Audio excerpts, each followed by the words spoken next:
Our lives are shaped by those that love us, and our lives are shaped by those that refuse to love us. The sweetest music that reaches to the highest heaven is the beating of two hearts that truly love each other. To love abundantly is to live abundantly, and to love forever is to live forever. Love is the doorway through which the human soul passes from selfishness to service. Love does that. The three most profound words in human speech is God is love. The Bible says it's beyond human comprehension. Love is more than the characteristic of God. God is love. He does not try to love you. He cannot help but love you because that's what He is. God so loved the world that He gave His only begotten Son, that whosoever believeth in Him should not perish, but have everlasting life. God is love. It is a concert that surpasses the knowledge of men. No man can adequately describe it. No man can adequately understand it, because the Bible says it surpasses knowledge. There are three kinds of love. Which kind do you have? There's the if kind of love. If you do this, I'll love you. If you succeed, I'll love you. If you come up to my expectations, I'll love you. The because kind of love. I love you because you're intelligent. I love you because you have money. I love you because you're beautiful and you're handsome.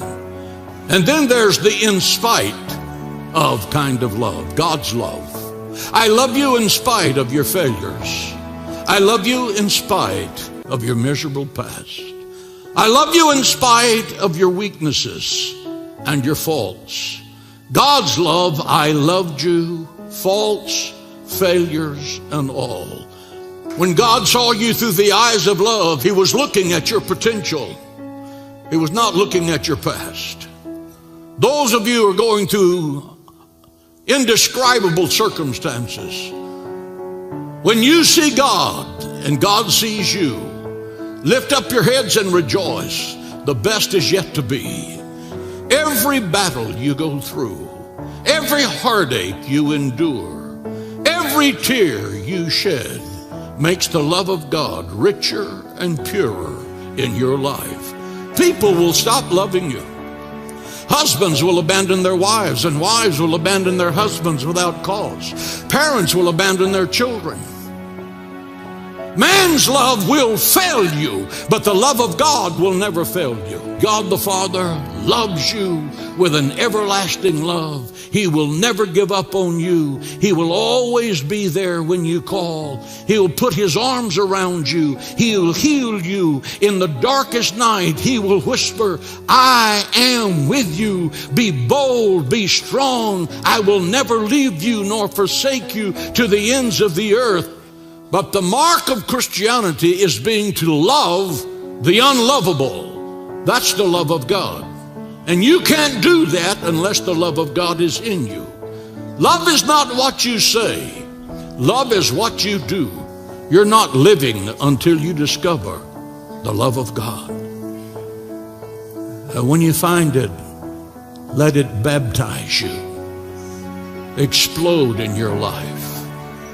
And it will bring to you a personal growth and development and spiritual prosperity you didn't know a human being could have.